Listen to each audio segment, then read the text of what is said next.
రైతు మిత్రులందరికీ మన ఛానల్ తరపున స్వాగతం అండి. అందరికీ మహాశివరాత్రి శుభాకాంక్షలు. రైతు మిత్రులందరూ చక్కగా సెలబ్రేట్ చేసుకొని ఆ మహాశివుని కృపకు పాత్రలు కావాలని మనసారా కోరుకుంటున్నాము.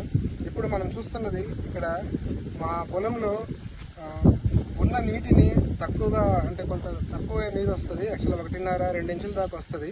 వాటిని మేము ఎలా ఉపయోగించుకుంటున్నాము అనేదానికి నీటి వనరుల్ని ఎలా జాగ్రత్తగా ఉపయోగించుకుంటున్నాము అనేదానికి ఇది ఒక చిన్న ఇన్ఫర్మేషన్ వీడియో కింద రైతులకి తెలియజేయాలనుకుంటున్నాను మన ఛానల్ తరపున. ఇప్పుడు ఇది చూస్తే సుమారుగా ఒక 500 గజాల నీటి కుంట అంటే ఫామ్ పాండ్ అనుకోండి. నేను సొంతం ఖర్చులతో చేయించుకున్నాను. ఇప్పుడు అక్కడ బోర్లో ఉన్న నీళ్లు బోర్లో రన్ అవుతున్న బోర్లో నుంచి ఉన్న మోటార్తో 5 HP మోటార్ ఉంది. దాంతో వాటర్ అంతా దీంట్లో నింపుకుంటున్నాను. దాదాపు పగలంతా నిండుతుంది.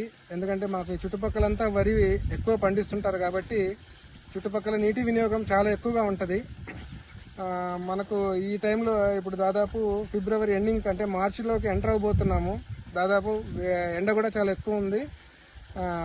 వాటర్ కూడా అంటే ఈ సంవత్సరం వర్షాలు కూడా చాలా తక్కువ పడ్డాయి కాబట్టి మనం ఉన్న వాటర్ని చాలా జాగ్రత్తగా వాడుకోవాలని చెప్పి ఈ నీటి కుంటని నిర్మించుకుంటున్నాము. అలాగే మీరు చూస్తే ఈ నీటి కుంటని పగలంతా నింపుకుంటాము. తర్వాత మిగతా టైంలో అంటే ఇదివరకు అదే బోర్ నుంచి వచ్చిన నీళ్లు ఒక మడికి పారాలంటే దాదాపు ఒక అర్ధ రోజు పడేవి. నేను ఈ మధ్య ఏం చేశానంటే ఇంకొక ఈ మోటార్ చూపించాను. ఇక్కడ ఒక 3 HP పంపుని నేను ఈ పాండ్ లోపల ఇన్స్టాల్ చేసుకున్నాను. దీంతో ఏమవుతుందంటే ప్రధాన బోర్లో ఉన్న నీళ్ళన్నీ ఇందులోకి వస్తాయి.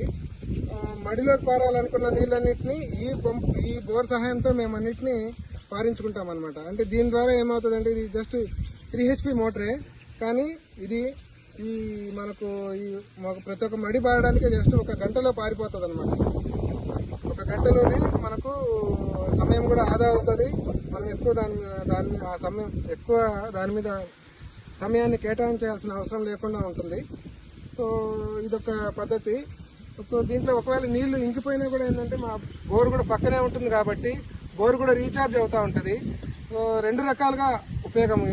ఇంకొక ఉపయోగం ఏంటంటే ఇందులో మేము చేపలు కూడా పెంచుకుంటున్నాము. దీనివల్ల ఏంటంటే దీంట్లో సంవత్సరానికి ఒక బ్యాచ్ లాగా తీసుకుంటాము. పోయినసారి ఆల్రెడీ ఒక బ్యాచ్ తీసుకున్నాము. సుమారుగా ఒక 2 కేజీల దాకా మ్యాక్సిమం వెయిట్ వచ్చినాయి.